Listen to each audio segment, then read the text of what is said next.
Tonight, ABC 57 investigates a missing murder witness, the Sandra Powell case. Yeah, the 16-year-old from South Bend disappeared in 1987, shortly after testifying in a murder case.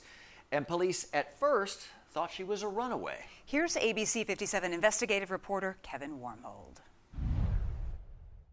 A relentless search for the truth that's lasted 36 years. On March 11, 1987, 16-year-old Sandra Powell vanished without a trace. Uncertainty still holds tight as there are no new developments in this case. For Sandra's mother, closure now drifts further and further away. I'm Lieutenant Cindy Kilgore for Crime Stoppers. In March of 1987, 17-year-old Sandra Powell disappeared from her South Bend home without a trace. I had a phone call one time telling me if I wanted to know where my daughter was, to check the nearest cemetery. For more than 3 decades, Frances McCoy and her family have been waiting for the South Bend police to answer a question. What happened to 16-year-old Sandra Powell? As time goes on and Frances's health deteriorates, closure seems less likely as the days pass. She still thinks about her daughter every day. And she was just a regular child. Yeah.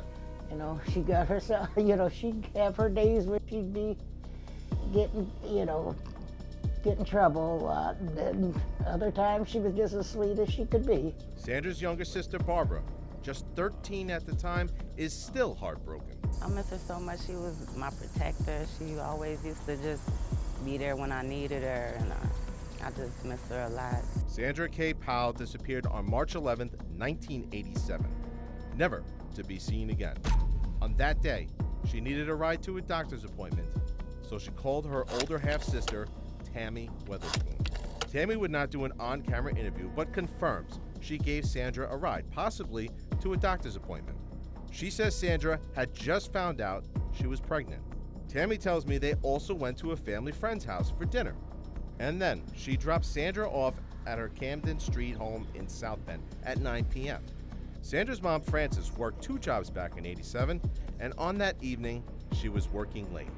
She recalls one event that Tammy couldn't remember.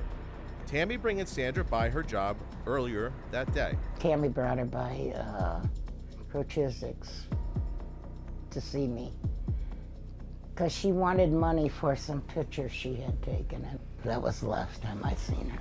The next morning, Frances discovered Sandra wasn't home and called the police. That next day I reported her, and they told me I had to wait. They said if she was a runaway, they couldn't do nothing for, I want to say 30 days. South Bend police ended up taking a report for a runaway, which tends to get less attention than a missing person. No clothing description, no information about who last saw Sandra or where she was last seen. All important key information for a missing teenager.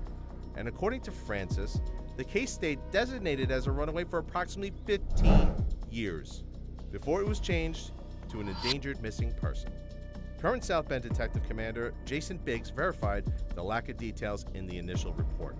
Do you know what she was wearing at the time she was missing? At the time, no, I don't. I also reading through the reports, I didn't see anything identifiable. But why would the police change the report to an endangered missing person?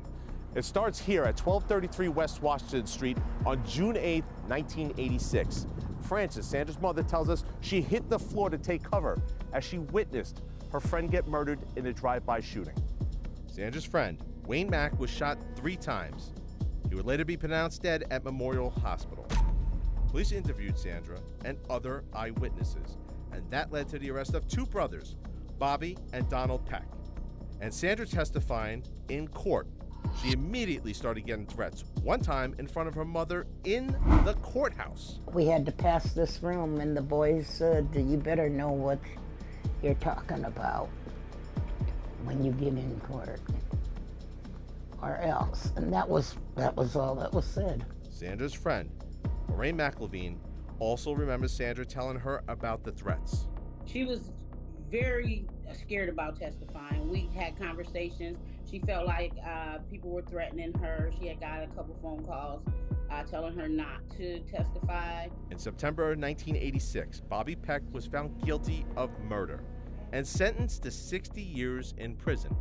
His brother, Donald Peck, was found not guilty and released. I asked Captain Biggs about this case and if it possibly is connected to Sandra's missing case. I know the testimony that she provided, there was other witnesses that provided just as much or even more than what she did at the time. But that is definitely something that we've looked at over the years of being a possibility of a reason why she became missing. ABC 57 News reviewed court documents from the case file of the Wayne Mack murder, provided by the St. Joseph County Prosecutor's Office. The file contained police interviews and testimony from other witnesses. Both those other witnesses, who also cooperated and testified, didn't turn up missing. So, if Sandra's testimony had something to do with her disappearance, why her? Family and friends are waiting for answers from police, but they believe the way Sandra's disappearance was originally handled has left investigators with no leads. They actually listed her as a runaway. She wasn't even listed as a missing person. In my opinion, I think that the ball was dropped. Sandra's mother and her younger sister are asking anyone with information to come forward so they could finally get closure. I know it's been a long time, but any information would be helpful to our family right now. The family could only know if she's still alive. 3 decades of no leads, no answers, and little hope. Sandra K. Powell's family pleading anyone with information to come forward. If you have information, you can contact the South Bend Police Department or Michiana Crime Stoppers at 1-800-342-STOP. Reporting in South Bend, Kevin Wormhold, ABC 57 News. Obviously, so many questions remain unanswered about the disappearance of Sandra Powell. Yeah, coming up, we'll have more from investigative reporter Kevin Wormhold when we come back.